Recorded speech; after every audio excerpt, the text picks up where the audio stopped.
एक गांव में एक राजा था। राजा की दो बेटियां थी।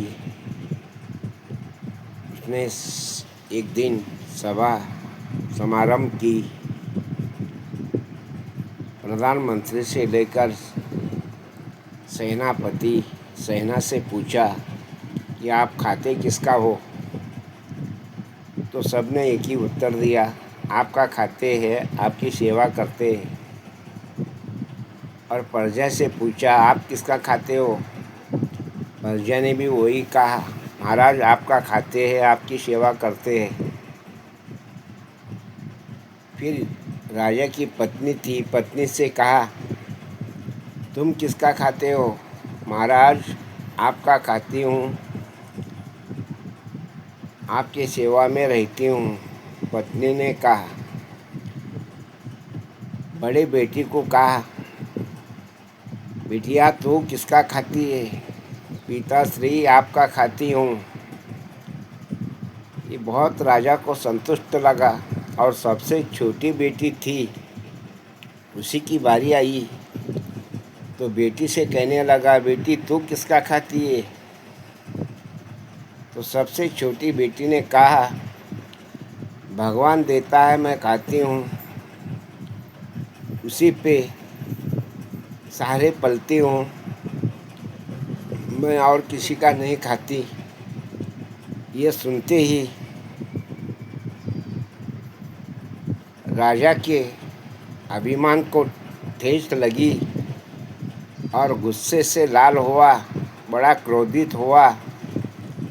प्रधानमंत्री से कहने लगा, प्रधानमंत्री जल्दी से जल्दी जाकर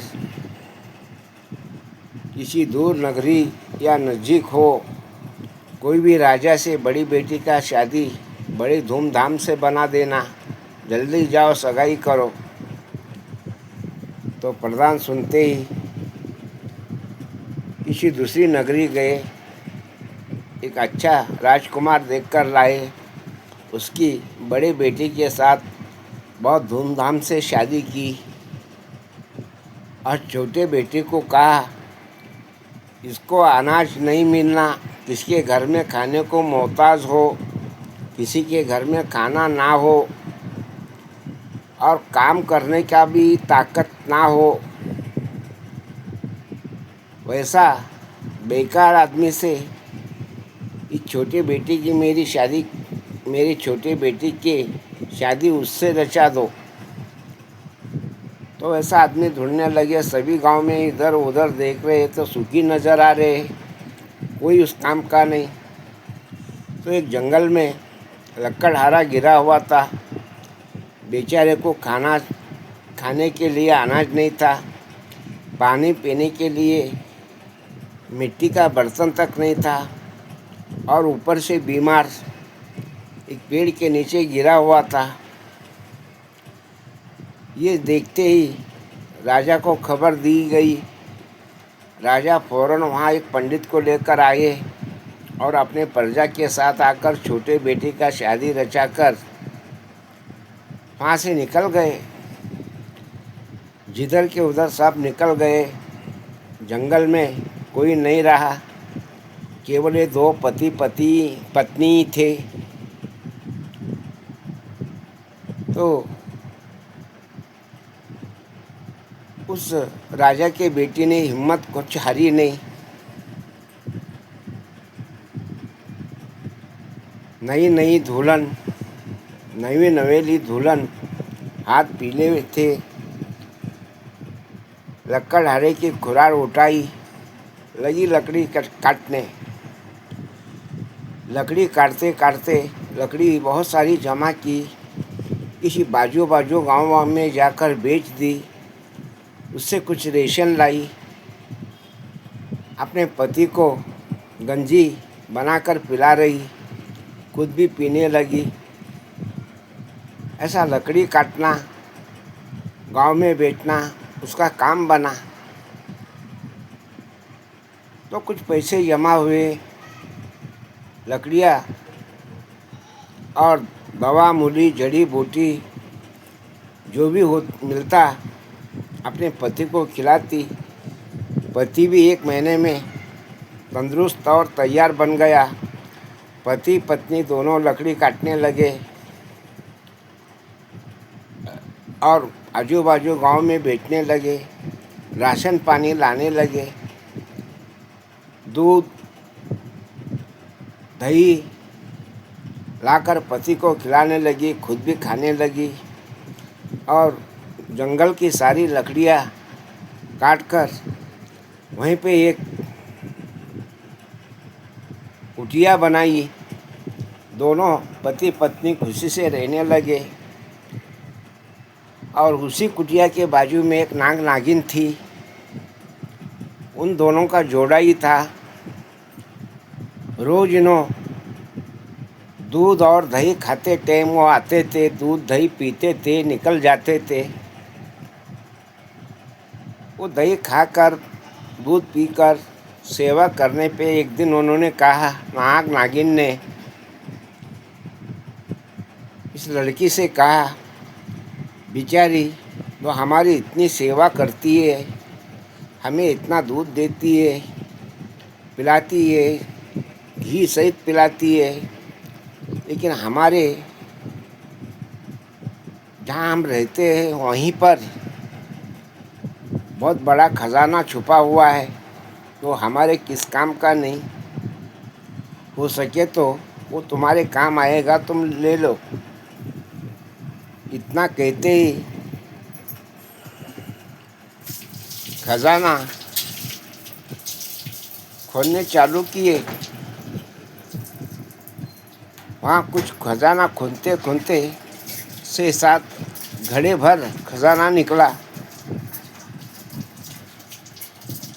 6-7 घड़े निकले। घड़े निकलने के बाद चांदी या सुवर्ण मुद्रा ही थी।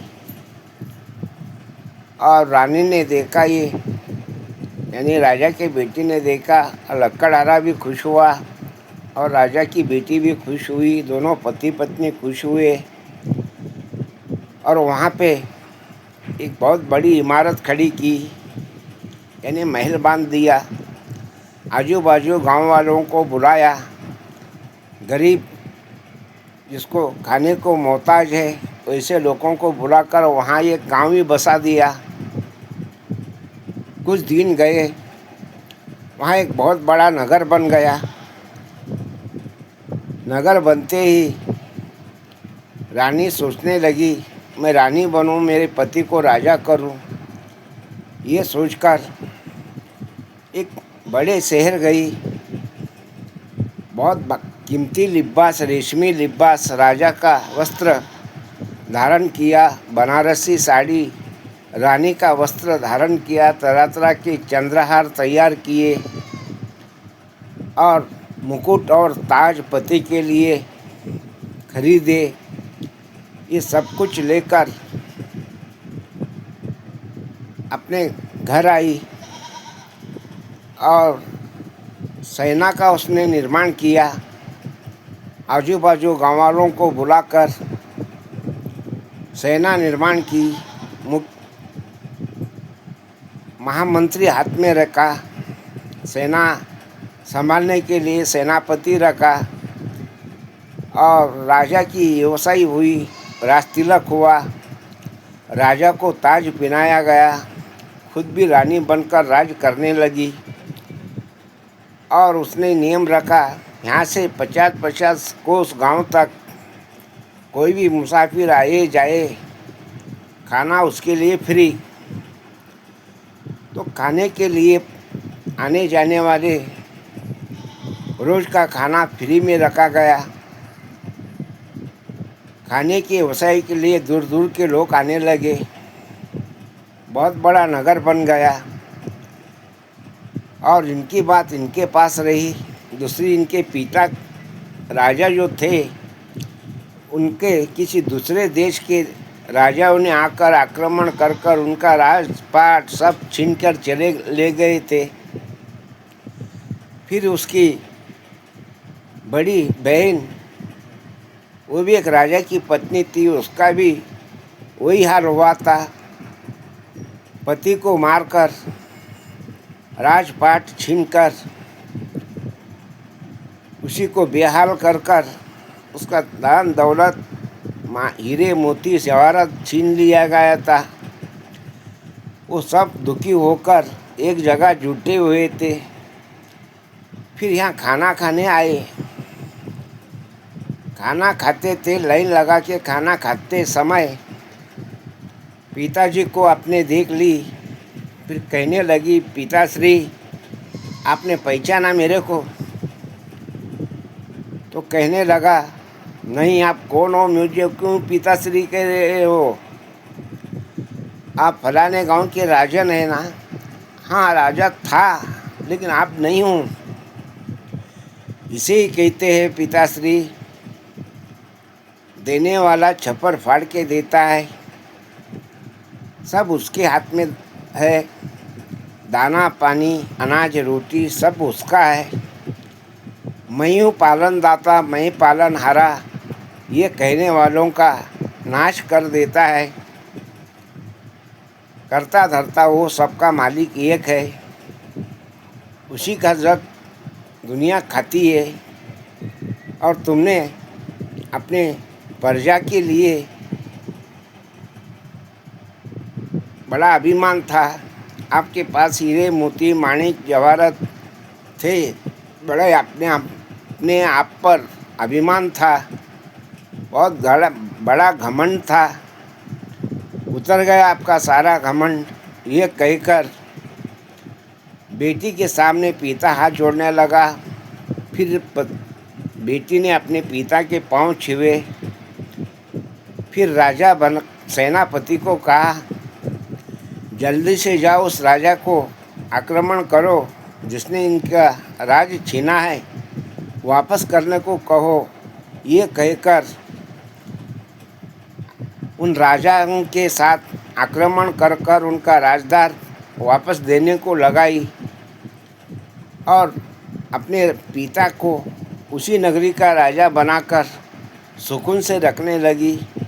ऐसी शूर, महाबुद्धिशाली, ईश्वर पे विश्वास रखने वाली कन्या एक थी। अगर मेरे दोस्तों कहानी अच्छी लगी तो शेयर अवश्य करो। धन्यवाद।